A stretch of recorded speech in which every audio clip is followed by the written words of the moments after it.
नमस्ते। आज मेरे साथ फिर से एनके सिंह साहब हैं और थोड़ा हम लोग समझने के लिए जो एक कल सुप्रीम कोर्ट ने जिस तरह से मीडिया वन जो एक मलयालम चैनल है उसकी जो उसको क्लियरेंस नहीं मिला था, उसका जो रिन्यू होना था उस पर क्लियरेंस नहीं दिया था सरकार ने। और जब वो कोर्ट गया तो केरल के हाई कोर्ट ने ये कहा कि नहीं ठीक है, एक बंद लिफाफे में सरकार की तरफ से आ गया जो जो एक रोजमर्रा जैसे आता है। और ये कहा गया कि भाई नेशनल सिक्योरिटी को ध्यान में रखते हुए इनका लाइसेंस रिन्यू नहीं किया जा सकता है। और उसने इस लड़ाई को लड़ा।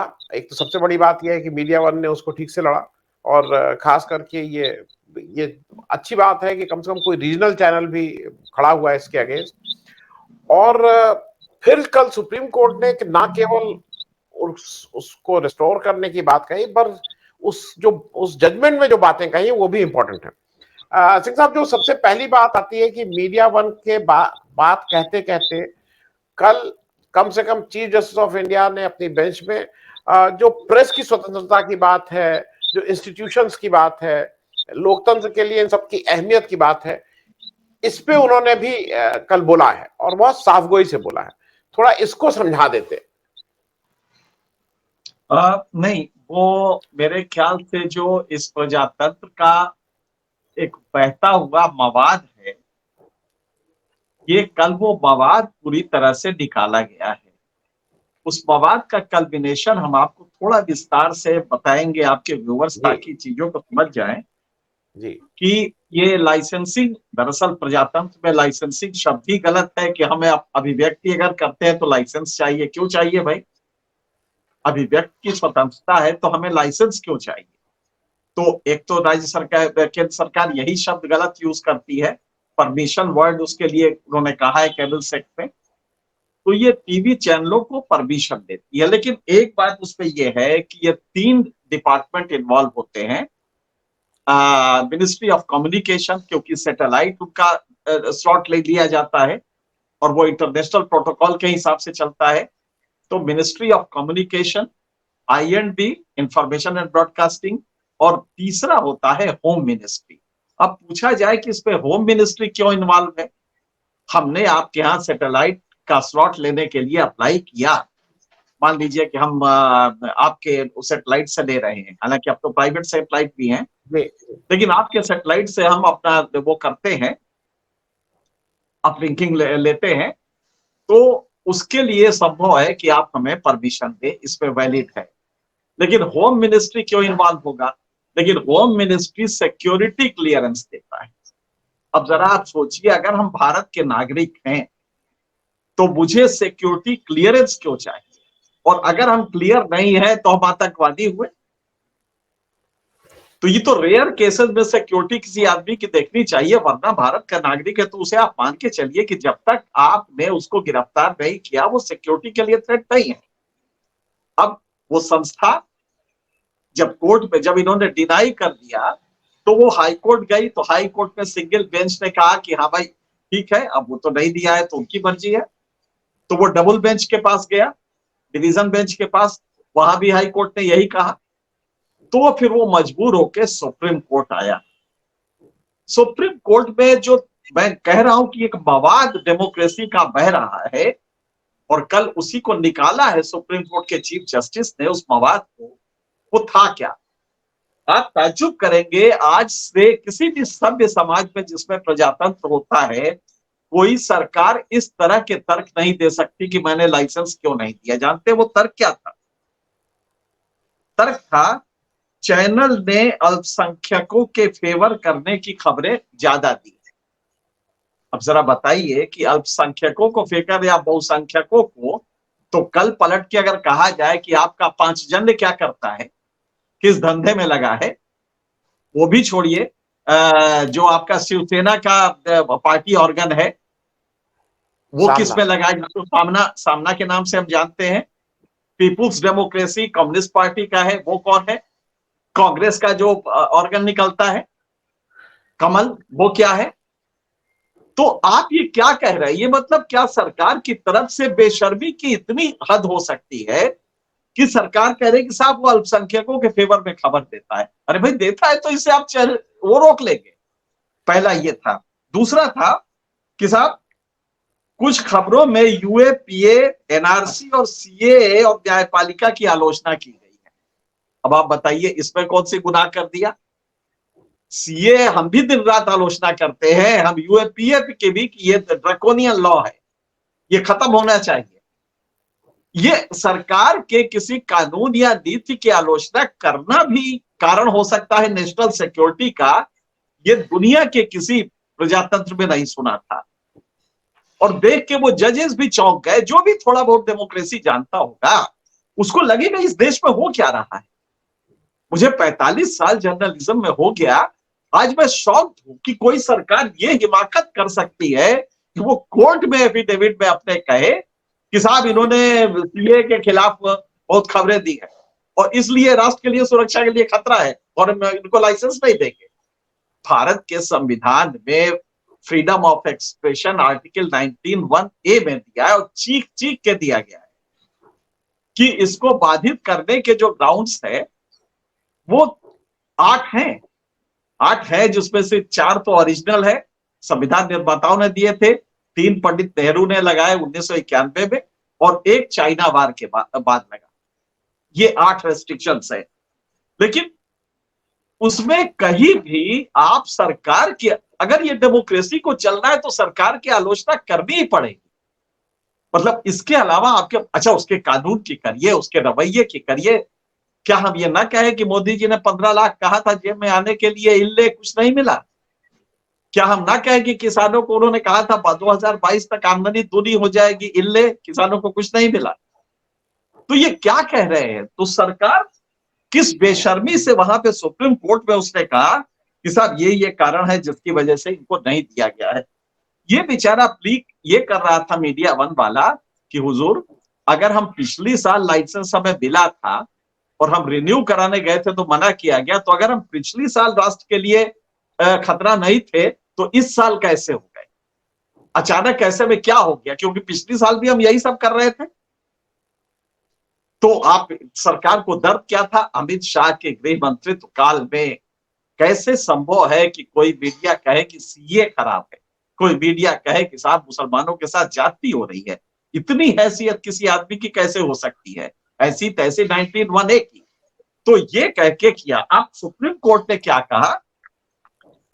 भाई आप हवा में थोड़ी, थिन एयर में आप थोड़ी किसी के नाम नेशनल सिक्योरिटी के लिए थ्रेट बता देंगे, उसके आप बताइए। तो सरकार ने कहा कि हुजूर कहिए तो मैं आपको गुप्त रूप से सील्ड लिफाफे में दे दूं। राफेल में भी यही किया था। ये सुप्रीम कोर्ट खास करके जब से चीफ जस्टिस आए एकदम भड़क जाते हैं जब वो सील्ड, क्योंकि पिछले करीब 1 महीने में 3 बार कहा गया कि साहब चुपके से आपको दे दें, असली बात क्या है?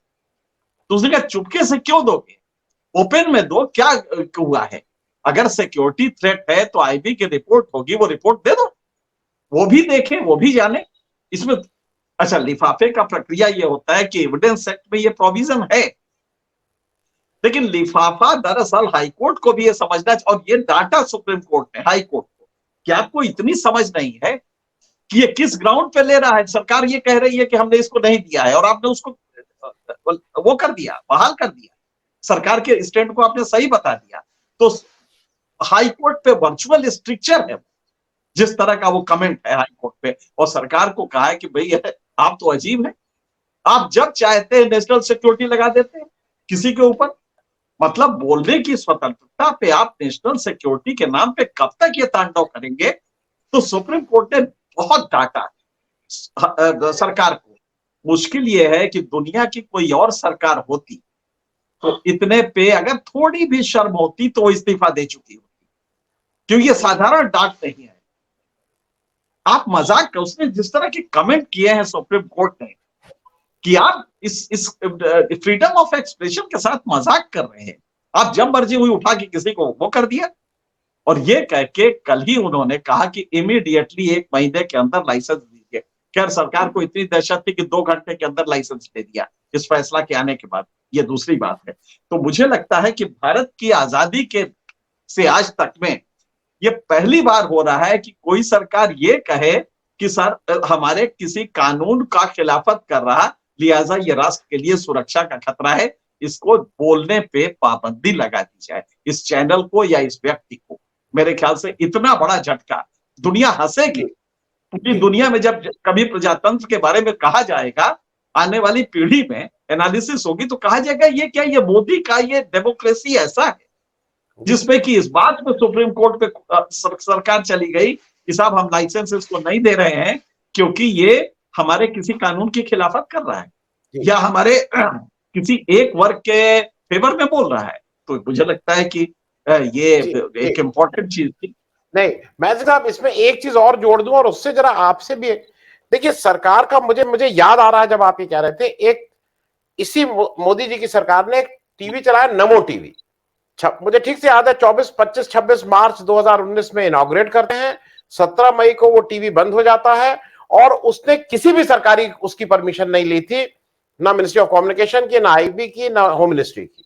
शुरू में जितने चैनल थे वो उसको न्यूज चैनल की तरह चला रहे थे डीटीएच पे, बाद में चेंज होकर कहा कि नहीं ये स्पेशल प्रोग्राम है, और उसने नेवियों की धज्जियां उड़ाते हुए इस देश के बिना किसी, और उसको बंद कर। मैं सिर्फ ये कह रहा हूं कि ये अब सरकार ये कहती है कि नहीं ये ठीक है, ये गलत है। भाई इसका तो कोई कानून होना चाहिए। मैं इसको इसलिए कह रहा हूं कि जो राहुल गांधी ने वहां स्पीच दी, वो अब सरकार कहने लगी कि नहीं ये उन्होंने गलत कहा। सरकार के मंत्री कहने लगे, राहुल गांधी कहने लगे कि भाई मेरी बात तो सुन लो, नहीं आपकी बात नहीं सुनेंगे।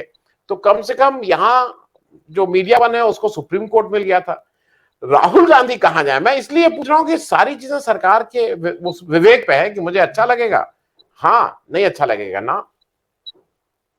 देखिए ये जो सरकार है ना, एक डिक्टेटरशिप, मैं आपके व्यूअर्स को बताना चाहूंगा कि भारत के नहीं दुनिया के इतिहास में ये जो रिजीम है ये पहली रिजीम है जिसको आने वाली कई पीढ़ियां बाल नोचेंगी अपना और स्कॉलर सर खुजलाएंगे कि ये डेमोक्रेसी थी कैसी। ये मोदी की जो डेमोक्रेसी है ये एक अजीब डेमोक्रेसी है जिसमें आवरण तो डेमोक्रेसी का है, चुनाव होते हैं, चुनाव में सांसद चुने जाते हैं, लेकिन वो पूरी जो प्रक्रिया है, आप डेमोक्रेसी की जो प्रक्रिया है उसके तहत जब आप उस भवन के पीछे जाएंगे, सामने वाली इमारत का जो फैसेड है उस फैसेड को छोड़ के अंदर जाएंगे तो शुद्ध डिक्टेटरशिप मिलेगा जिसमें मीडिया पंगु हो गई है। आपको ताज्जुब होगा सुप्रीम कोर्ट ने इतनी बड़ी डांट लगा के इतना बड़ा फैसला दिया है फ्रीडम ऑफ एक्सप्रेशन पे, किसी भी फॉर्मल न्यूज चैनल ने, जो बड़े न्यूज चैनल हैं, किसी भी अखबार ने एक लाइन नहीं ली है, जो उनके भक्त अखबार हैं, इतनी बड़ी घटना को। लेकिन इसको जरूर लीड बनाया है कि अपोजिशन गया था साहब की सीबीआई वो कर रही है, ईडी कर रही है, इस पे सुप्रीम कोर्ट ने डांट के भगा दिया, इसको हाईलाइट किया गया है। तो इसमें हम तर्क नहीं कर सकते, ये सरकार तर्क वाली नहीं है क्योंकि ये तो लाठी लेके खड़ी है कि अच्छा तर्क करते हो, एक ईडी तुम्हारे यहां भी गई। तो इसमें अगर आप इसको समझना चाहें तो बहुत मुश्किल होगा कि तर्क से हम समझें। राहुल गांधी ने जो वहां बोला है उसके 10 गुना खतरनाक भारत की गरिमा गिराने की बात मोदी ने कही। मोदी ने कही, वो चीन में भी कही, वो साउथ कोरिया में भी कही, वो अमेरिका में भी कही। अगर कोई देश का प्रधानमंत्री कह रहा है कि आज से कुछ दिनों पहले, मतलब कि राहुल कांग्रेस के जमाने में आप हमें शर्म आती थी कहने में कि हम भारतीय हैं, आप जरा सोचिए भारत की गरिमा इससे गिरी है कि राहुल गांधी के ये कहने पे, जो कि लीडर ऑफ अपोजिशन है, मतलब सबसे बड़े पार्टी का सबसे बड़ा लीडर, ऑफिशियली भले लीडर ऑफ अपोजिशन ना हो लेकिन आज इस समय अपोजिशन की सबसे बड़ी शख्सियत है, 12 करोड़ वोट उसको मिलते हैं। वो व्यक्ति फॉरेन में अगर जाके कह रहा है सरकार में डेमोक्रेसी खत्म हो गई है, भारत में डेमोक्रेसी नहीं है, और वो भी तब कह रहा है जब आज टेक्नोलॉजी की वजह से हम यहां जो कर रहे हैं, आज जो ये प्रोग्राम आप कर रहे हैं, ये अमेरिका में भी लोग देख रहे हैं, ये टेक्नोलॉजी का कमाल है, तो हम यहां की जमीन से करें या वहां की जमीन से करें, उससे क्या फर्क पड़ता है। तो ये एक मूर्ख किस्म की सरकार, अहंकारी सरकार है जिसको तर्क से आप समझना चाहें तो नहीं समझ सकते। हमें तो कभी कभी ये चिंता होती है कि हम लोग का ये पूरा बुनियाद जो है ये तर्क पे आधारित है, उसको तर्क से मतलब ही नहीं है। तो आप कहते रहिए कि सुप्रीम कोर्ट ने आपको डांटा है, आपको शर्म आनी चाहिए, वो कहेगा अरे मेजॉरिटी तो मेरे पास है, बहुमत तो हम रखे हैं, लिहाजा डिसाइड तो हम करेंगे, सुप्रीम कोर्ट कौन होता है? तो ये इस तरह की सरकार है जिसमें कि आप कार्य कारण संबंध या लॉजिक से आप किसी चीज को लेना चाहे तो वो संभव नहीं। जी, क्योंकि मैं आपसे इसी को क्यों भाई साहब, लोकसभा की, राज्यसभा की ये सारी कार्रवाई रियल टाइम ऑन एयर होती है, भाई दुनिया देख सकती है किसने क्या कहा, किसने नहीं कहा। मैं एक चीज की तरफ और, क्योंकि सरकार का तो यह है ना कि you show me the person I will show you the rule, बिल्कुल उस पे चल रही है। मैं इसको इस बात से इसलिए कह रहा हूं कि अभी उत्तर प्रदेश के एक एमएलए थे आजम खान के बेटे अब्दुल्ला आजम, उनकी सदस्यता इसलिए गई कि उन्होंने एक गलत एफिडेविट दिया था और इसलिए उनकी सदस्यता चली गई और उनको उस पर कुछ कारावास वो भी हो गया, दंड भी हो गया। एक हमारे देश के जनरल साहब थे, जनरल वीके सिंह, जिन्होंने खुद ही कहा कि उनकी 2 तरह की डेट ऑफ बर्थ थी। उसके बाद वो सुप्रीम कोर्ट से वो सब करा के वो आज मंत्री बने बैठे हैं। मैं ये बात इसलिए कह रहा हूं कि जब आप इलेक्शन लड़ते हैं, एफिडेविट देते हैं, तो उस एफिडेविट में आप सच बोल रहे हैं ये भी जरूरी है। अगर वो जो झूठा साबित हो गया तो आपकी सदस्यता जाएगी। मैं इसका रेफरेंस इसलिए कह रहा हूं कि मोदी जी की डिग्री की बात फिर से चालू हो गई है। वो डिग्री में कितना है कितना नहीं है वो अलग बात है, वो डिग्री सही है कि नहीं है ये इंपॉर्टेंट है। वो पढ़े लिखे हैं नहीं है वो सेकेंडरी है। ये क्या देश को जानने का हक नहीं है? अब वो कह रहे हैं नहीं है, हम नहीं बताएंगे, कोर्ट कह रहे हैं नहीं बताएंगे। तो ये जानने का हक नहीं इस देश को कि वो जो एफिडेविट में डिग्री दिए नहीं, थे वो आपने जो इंग्लिश अंग्रेजी का जो मुहावरा यूज किया है, show me the person I will show you the rule, दरअसल इतना ही नहीं है। If your person is asking any question I will show him, I will send it to him, ये वो वाला है कि आप अगर कोई क्वेश्चन करते हैं तो हम ईडी भेज देंगे, लिहाजा इसके ऊपर तो कुछ होता नहीं, ईडी भेज देंगे, पुलिस भेज देंगे, आपको यूएपीए में बंद कर देंगे। तो ये प्रॉब्लम उसकी है। जहां तक डिग्री का सवाल है, इसलिए नहीं कि मोदी जी योग्य नहीं है, बहुत सक्षम, बहुत योग्य व्यक्ति हैं वो होंगे, और हैं भी, सरकार चला रहे हैं तो योग्य ही होंगे। और टेलीप्रॉम्प्टर से वो अंग्रेजी में भी पूरे सेंटेंसेस बोल लेते हैं, हिंदी का तो महारत ही उनको हासिल है। ये अलग बात है कि कई बार हिंदी के शब्द, वाक्य विन्यास या शब्दों को अगर आप देखें तो वो गलत होते हैं, लेकिन वो बोल लेते हैं, इसमें कोई दो राय नहीं है। जहां तक उनके डिग्री का सवाल है, इसलिए कि हमारा प्रधानमंत्री कामराज भी हुए हैं, वो तो बिल्कुल प्राइमरी भी नहीं थे। जी के कामराज भी भारत के कांग्रेस के प्रेसिडेंट रहे हैं और बहुत बड़े नेता रहे हैं। बहुत तमाम लोग हैं जो कि शिक्षा से नहीं आते और फॉर्मल एजुकेशन नहीं होती, उसका कोई मतलब नहीं है। लेकिन अगर देश का प्रधानमंत्री अपनी डिग्री के बारे में गलत बयानी किया है तो ये नहीं है कि उसने गलत, देश का प्रधानमंत्री पे हमारा बजट 45 लाख करोड़ का है, हम वो भरोसा कैसे करें? हमारा प्रधानमंत्री अगर ये, तो उसकी पर्सनालिटी की एनालिसिस जब होगी, अगर वो यूनिवर्सिटी के स्पेलिंग में बी लिखती है तो फिर चिंता ये होगी कि वो यूनिवर्सिटी कैसी है जहां से एमए की डिग्री मिली है।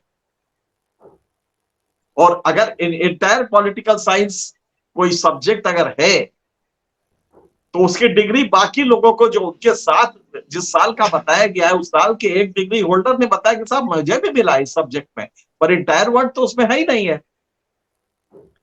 तो इशू ये है, ये इशू इसलिए नहीं उठ रहा है, बेपनाह मोहब्बत करती है ये कंट्री उनसे, आज उनको 23 करोड़ वोट देती है और वो भी दिल खोल के देती है।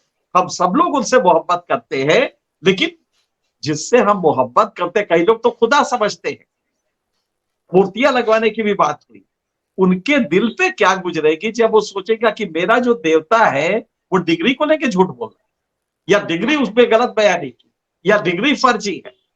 तो इसमें तो और ज्यादा आके, क्योंकि आपका देवत्व से आप च्युत हो रहे हैं, जो भक्त आपके हैं और उनकी संख्या करोड़ों में, तो ये उनके लिए एक बड़ा झटका होगा कि ये क्या मेरा देवता ये भी करता है। तो इसलिए आपको खुल के आना चाहिए था।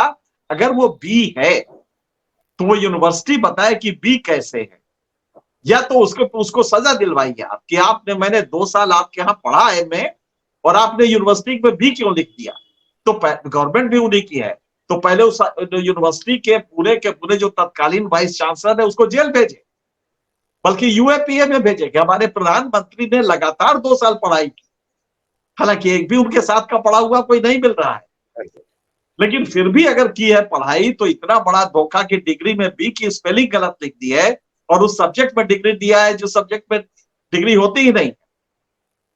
तो ये चीजें जो है ये उनको खुद ही लेके आना चाहिए कि भाई हाँ बिल्कुल सही कह रहे हैं आप, हमारे वो जो भक्त हैं जो दिन रात हमारे लिए मूर्ति बनवा के रखे हैं उनके विश्वास का क्या होगा। मान लीजिए हम लोग तो थोड़ा अविश्वासी हैं, हम लोग तासीरन अविश्वासी हैं, तो हमें छोड़ दे वो, लेकिन वो जो करोड़ों लोग हैं उनके विश्वास के लिए, क्योंकि उनका देवत्व से वो च्युत हो रहे हैं, उससे नीचे आ रहे हैं, इसलिए उनको दिखाने की जरूरत है। जी सिंह साहब, चलते चलते एक अंतिम प्रश्न यह है कि मान लीजिए मीडिया वन को तो एक सुप्रीम कोर्ट से राहत मिल गई, कितने लोग सुप्रीम कोर्ट पहुंच पाते हैं? सुप्रीम कोर्ट इस रोल में है, सुप्रीम कोर्ट इससे ज्यादा क्या करे? वो जब कह रहा है स्टेट को, कह रहा है हेट स्पीच रोको, स्टेट को इम्पोर्टेंट बोल रहा है, लेकिन आपको क्या लगता है कि कोई फर्क पड़ता है इस सब सुप्रीम कोर्ट के उससे? क्योंकि हमारे होम मिनिस्टर साहब बिहार में जाके कहते हैं कि उल्टा लटका देंगे, ये सब कर देंगे। आपको ये हेट स्पीच या इस पे सुप्रीम कोर्ट अपने ये आनंद जी, हाल के दौर में पॉलिटिकल डिक्शनरी में, पॉलिटिकल लेक्सिकन में कुछ अजीब अजीब से वर्ड आए हैं। दीदी और दीदी, देश का प्रधानमंत्री जब गर्दन हिला के कहता है तिरछे से, तो लगता है कि वो प्रधानमंत्री हमारा, उसकी एक गरिमा होती है। जब वो कहता है कि सुपारी दी गई है, ये तो हमारे यहाँ सड़क छाप लड़के जो होते हैं, जो लुम्पेंस होते हैं, ये उनकी भाषा है कि उनको मारने के लिए सुपारी दी गई है, ली गई है, दी गई है, पता नहीं क्या किया गया है। ये प्रधानमंत्री की भाषा हो। ये जो आपका गृह मंत्री है, अगर ये कहे कि हम उल्टा लटका देंगे, तो ये तो संस्था, ये पुलिस किया करती थी, जमींदार किया करते थे पहले के जमाने में, अपराधी लोग किया करते थे, क्या स्टेट भी अब उल्टा लटकाने लगेगी? तो ये जो भाषा है ये सड़क छाप भाषा है, जो कि हाल में पॉलिटिकल डिक्शनरी में आ गई है। तो ये एक तो ये पक्ष है। दूसरा ये है कि जिस तरह से ये पूरी प्रक्रिया हो रही है मोदी गवर्नेंस में, इसमें गौर इस बात पे करना है कि हम उन लोगों को क्यों नहीं प्रभावित कर पा रहे हैं। ये बहुत अच्छा है आनंद जी कि आज से आपने कुछ पहले जब अपना ये शुरू किया था, उसकी व्यूअरशिप देखिए, अभी की देखिए, तो आपको जमीन आसमान का अंतर मिलेगा। लगातार एक बड़ा वर्ग है जो हम लोगों की बात से प्रभावित हो रहा है, और हम लोग का दायित्व है ये कि हम उनको सही चीजें बताएं। वो हाथ जो जय श्री राम दिन रात कर रहे हैं, दाढ़ी वाले को कहीं चौराहे पे पकड़ के मार रहे हैं, उनको ये बताएं कि तुम्हें धोखा तुम्हारे साथ हो रहा है, तुम्हारा बेटा बेरोजगार है, तुम्हें उसकी चिंता करनी चाहिए। तुम्हें जब कोरोना में दिया कहा जाता है कि तुम टार्च जलाओ और तुम मूर्खों की तरह जलाने लगते हो, तुमसे कहा जाता है कि 17 लाख दिए जलाए गए सरजू पे, तो होड़ इस बात की लगती है कि उज्जैन के दिए ज्यादा संख्या में है कि सरजू के है। उज्जैन में महाकाल के पास जो दिए जले हैं वो ज्यादा संख्या में है, और दोनों चीफ मिनिस्टर में होड़ लग जाती है। तो ये जो हमारे राम भक्त है और ये जो हमारे मोदी भक्त है, इनको हमें उनके उस भक्ति में, उस भक्ति बोध से निकालना होगा, और ये हमारा दायित्व है। हम लोग लगातार ये करते रहे और आप देखेंगे कि बहुत तेजी से लोग बदल रहे हैं। हमें ऊपर के इंटेलेक्चुअल को कुछ नहीं कहना है, हमें उनके लिए उनकी भाषा में बताना है कि आप इसे समझें, और मुझे लगता है कि हम लोग इसमें काफी हद तक सफल हो रहे हैं। जी, मैं अंत में समाप्त करते करते एक आपके साथ शेयर कर लूं बात। जब ये बहुत कॉमन चीज है अमित शाह का कहना परिवारवाद परिवारवाद, और वो हिट करते हैं राहुल गांधी को। भाई राहुल गांधी के पिता, राहुल गांधी की दादी की ने कुर्बानी दी है, शहादत दी है, खून बहाया इस देश के लिए, और वो इलेक्शन लड़के आए हैं। उनका सबसे अच्छा जवाब जो मुझे अभी तक मिला, वो कन्हैया कुमार जब आके कहता है कि भाई जय शाह ने कौन सा यूपीएससी का एग्जाम लिखा था, जो वहां बैठे हुए हैं, और वो फिर लोगों की समझ में आता है, हाँ भाई ये तो परिवारवाद की बात कर रहे हैं, अपने लड़के को बिठा के वहां ये सब बीसीसीआई का पैसे का इधर उधर खा रहे हैं। तो वो मुझे लगता है कि थोड़ा बहुत उनकी भाषा में भी जवाब देना शायद आवश्यक है, बिना अपनी भाषा को गिराए, अपनी भाषा की गरिमा बनाते हुए भी उन लोगों तक वो पहुंचने के लिए शायद वो है। और उसमें मैं कन्हैया कुमार को तो मैं पूरे मार्क्स देता हूं कि कम से कम वो उस तरह से लोगों से कम्युनिकेट कर रहे हैं। बहुत बहुत धन्यवाद बिल्कुल। सिंह साहब ज्वाइन करने के लिए। Thank you so much.